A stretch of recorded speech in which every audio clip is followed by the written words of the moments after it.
So our next two speakers are also superstars. Um, both of them received our Distinguished Alumni Award here at UF last year.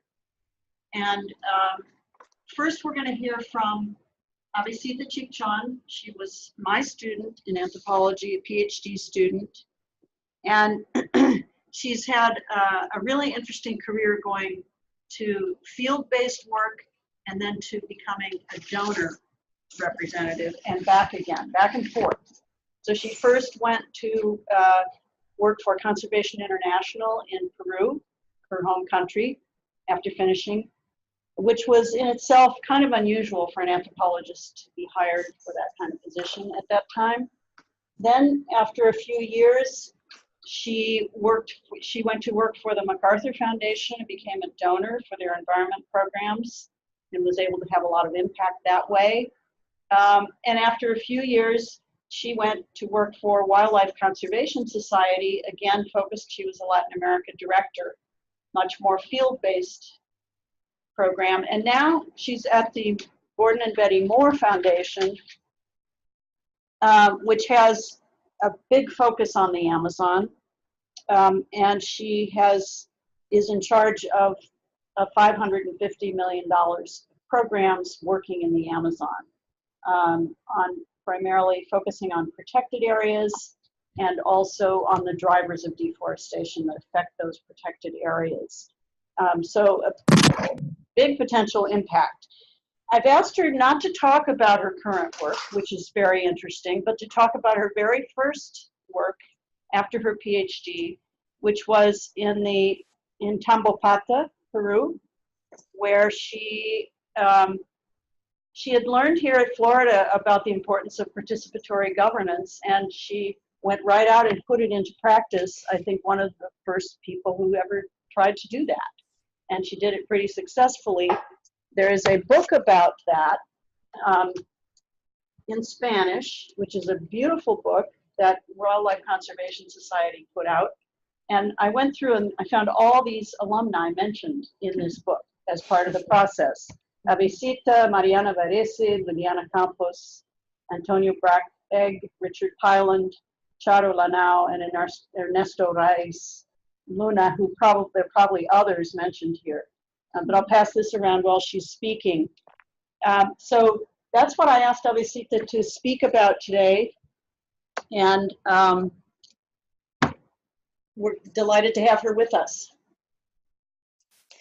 Thank you, Marianne. It's a pleasure to be with you today. And let's see. I met, I guess, since this is the beginning of my career, I'll have to give a little bit of background here. So I met Marianne in 1983, you know, last century. I had just finished my anthropology studies at the Catholic University in Lima and was working with Carlos Mora and Carlos Eduardo Aramburu. Carlos Eduardo Aramburu was a professor at my university who was actually a visiting professor at UF. So they put together, Carlos Eduardo Aramburu and Marianne and Chuck Wood put together a conference in Lima. And I was able to attend that conference. And I was so impressed with the level of analysis, with the comparison between the Andes and Brazil. It was the days where there was a lot of colonization in the Amazon, and we didn't quite understand the contrast between what was happening in Brazil and what was happening in the Andes. And in this book that Marianne did with her collaborators, they put all these things together and there was this conference. Now, one of the early things that I also read that Marianne had written was this article about, it's called Blaming the Victim, the title. And for me, it was very important because when you hear about development projects, they're always telling you that, you know, people are lazy, people are ignorant, and they don't look at the larger socioeconomic framework, structure that puts a lot of people in difficult situations, and they have to make economic decisions that may be against their own long-term objectives, but they have to put food on the table today. So, you know, reading this and all of that, I thought, wow, this is amazing. Oh, and I don't know, I suppose, Marianne, you've already told them that you had the ARTP, the Amazon Research and Training Program. At that moment, the only program focused on the Amazon, at least in the Americas. I don't know about Europe, probably not. But so this is why I was very encouraged to continue my studies, and I went to work with Marianne. But Marianne was more focused in Brazil. I have to now tell you, Marianne, that it was a little bit hard to get you back to focus on the Andean region. But for me, it was great because I could learn so much from what was happening, in contrast of what was happening in Peru, because of what I was learning about Brazil. Well, the other thing that happened in the 80s is that, as many of you may know, there were two groups in Peru that were breaking havoc there, Shining Path and Movimiento Revolucionario Tupac Amaru. So it was very difficult to go back to the field. I went to the field with an ARTP, a small grant, to find out where I could do my field work. And unfortunately, I had to come back and say to Marianne and Kent Redford, who was also in my committee, that I couldn't go back to Peru because of Shining Path and MRTA. So Kent had the good idea of saying, why don't you go to Bolivia? And I said, well, but I've never been to Bolivia. And he said, oh, it doesn't matter. It's like Peru, but gentler. And I said, okay. Okay, I'll take that. So Richard Pyland, who also a UF student from Malas, and I by then had already gotten married. So we both went to Bolivia, and my first experience there was, well, of course I was doing my dissertation and all of that, but I also on the side was helping the Beni Biosphere Reserve to develop their master plan. Now, I was like, you know, in my late 20s, and I was given this responsibility of the anthropology part, and I had never done that before. So I thought, oh my God, what do I do? Thankfully, I had Marianne and the UF tools that we were learning. So I was able to first try with them and see in contrast what was happening in Bolivia in the Beni Biosphere Reserve. A top-down operation with a lot of problems, etc. So that was a great experience for me later, because when I finished my program at the University of Florida, I was able to get this job with Conservation International. And there, my boss told me, okay, your mission is to go and save Tambopata. And I said to him, well, how do I do that? And he said, I don't know, figure it out. So I went to Tambopata, and thankfully I had a lot of support from what I learned in Florida about participatory processes, and also a nice network of colleagues in Peru and other places where I could begin to do the work. And I made a little presentation. I don't know if you want me to share that, or maybe just keep talking, whatever you. Up to you. If you want to share it, you go down to the bottom of your screen and find where it says share screen. First, I will have to put the thing here. Okay. Well, just to give you an idea of, oh, I don't know. Can you still see me? Yes. Okay. So. That right is at the bottom. It should be at the bottom, a little green button that says share. You might have to move your mouse around a bit to. Yeah, the mouse will make it pop up. If you move the mouse down there, it should pop okay, up. So I'm putting share. And then you click on your PowerPoint. I click on the PowerPoint. And there it is. You see it? Yes. Okay, great. Now the thing is, how do I do a slideshow? Yeah, go down to the bottom to the little icon. From beginning. Okay, can you see it? Yes, perfect. Okay, yeah, this is just to give an idea of the place what we're talking about, okay? So, so anyway, I arrived in Tambopata. Liliana Campos, Gigi for short, also a UF alumna, was working in Conservation International based in Washington, D.C., and I was based the first year in Cusco. So I went to Tambopata, and what I found is that the Tambopata Candamo Reserve Zone had been established 1.5 million hectares along the Tambopata watershed. The main reason for the establishment was to conserve the colpas, or those cliffs along the edges of the mountains that contain a lot of minerals, and a lot of macaws come to the colpas to feed on. One of the main reasons was ecotourism. This is in Tambopata, the Tambopata Research Zone. You can see a lot of peccaries there, and the macaws. You know, it was really like going into an amazing place where wildlife had not seen a lot of humans. So it was very nice to go and see wildlife. So that was the main reason that this was reserved. However, local people were very much against the creation of another protected area, because they thought that their access to resources and their rights would be cut from these areas.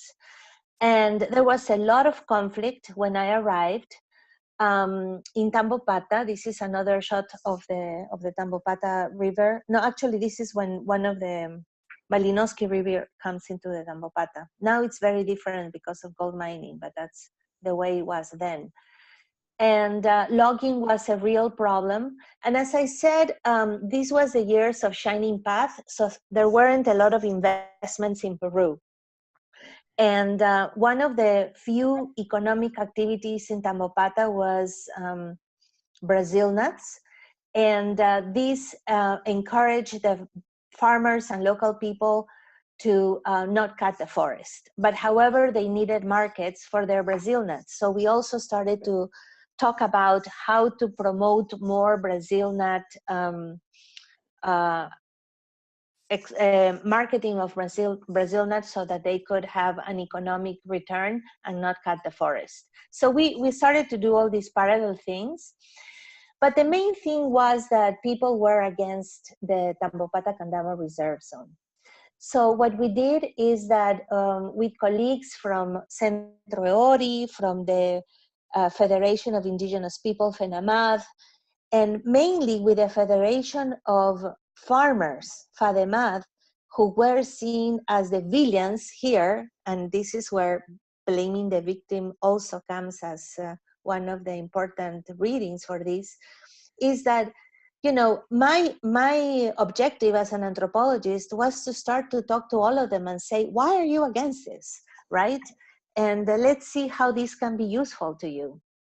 So what we did is we started to gather all the worries and all the reasons why all these people were against the protected area, and started to address it. So we held a lot of meetings like these ones, showing the reserve zone and how the reserve zone can be zoned so that the areas where farmers lived could be outside of the protected area, but in the buffer area, but meanwhile they would be defending the core areas that have a lot of wildlife, that had a lot of wildlife. And so what was really interesting, I wanted to show this slide because you can see the map on that door. And we made a lot of those maps with the potential zoning of this area. And years later, a couple of years later, when Mobil Oil came to the area and wanted to have a part of the area as a lot, people would come out, you know, from these little houses and say, hey, wait a minute, we agreed on the zoning, you know, this is my map. And it was really interesting how much people had incorporated the pros and cons of having a protected area and having international attention into their own region. So we held a forum. We promoted this forum. As they usually used to do there, they went on a march to promote the forum so other people would come and participate in this forum. Another shot of the march. And this is the forum where people were listening and to the different stakeholders giving their opinions and their results about the creation of a national park in Tambopata. Here in the front, this person is Amanda Stronza, who I think is going to speak today too, right? Actually, some of these pictures are the one, not this one, because here's Amanda with her camera, but many of the pictures of that were taken by Amanda, who was also working with us. We not only did this in Madre de Dios, we also did this in Puno, which is the upper Tambopata region. And of course, the main person that was in front of doing this was the chief, the director of the protected area, Oscar Rada. As you can imagine, in Peru, there's quite a different set of stakeholders in the highlands than in the lowlands. And we wanted to make sure that in the Tambopata watershed, all the stakeholders in both regions understood what it meant to have a national park, how they could benefit of the national park, and make sure that they endorsed it. So after a lot of deliberation, they did endorse it. They did endorse the, oh, I wanted to show this picture with here, Oscar Rada, the first one on the right. He is he was the chief of the protected area. Half of the work, I mean, he was supported by a project with half of the funds from Conservation International and the other half from Wildlife Conservation Society. So I want to also tell you about this lot. So as I said before, there was this map with the zoning, but a little later, the government, the Minister of, we were working with the Minister of Agriculture. There was no Minister of Environment at that time. There was Minister of Agriculture. And the Ministry of Mines was working with Mobile to have a lot that overlapped the same area. And we had a conflict, and the park was created around the lot. But we were able to make sure that there was a clause in the creation of the park that said that all the areas that would not be part of the gas exploitation project would become part of the park. And so the park was created in 1996, and the new and it was expanded in 2000 once the Mobile left. So this is one of the few cases in Peru, at least, where a park grew after the oil concession left. So the original park created in 1996 was like 500,000 hectares. After the Mobile Oil left, it became a park that was 1 million hectares. We did a sustainable development project on the side, working with the farmers that were very much against the protected area before. Now they became allies in this work. This is the team that worked with us. Marianne already mentioned some of them. So here's Richard Pyland. This is Charo Lanao, Mariana Varese. And actually, there were others that worked with us that are not pictured here later on that became UF students, like Carlos Cañas and Rafael Rojas, for example. Currently, the National Park Baguaja Sonene, it has the name that was proposed by the indigenous people. Baguaja means Tambopata, is the Tambopata River, and Sonene is the Heath River on the border with Bolivia. This is the zoning of the national park today. And as you can see, this national park is part of a larger mosaic of conservation areas that includes Purus, Manu, and Amaracaire in Peru, and in Bolivia, it includes Manurripi and Mariri over here. Many threats are still in the area. The interoceanic highway was built actually with Odebrecht funds, so it's part of the Lava Jato process right now. And if you don't know, there are at least 3 former presidents of Peru that are being accused of being part of this, but that's a different long story. My point is just that there are still threats, and there are people on the ground working really hard to diminish those threats. I didn't want to finish without showing here John Dane over here, Connie Campbell, Susan Potes, and others from University of Florida that were very critical for the MERGE project that we worked with Marianne, that was building on the participatory tools that we applied early in the process of creation of Tambopata. And of course, this was a family thing. We all worked on this in one way or another. Again, this is Tambopata. I want to thank Amanda for the pictures that I used from her. But more than anything, of course, I want to thank Marianne, because none of this would have been possible if I had not met her in that conference in 1983. Thank you, Marianne. Well,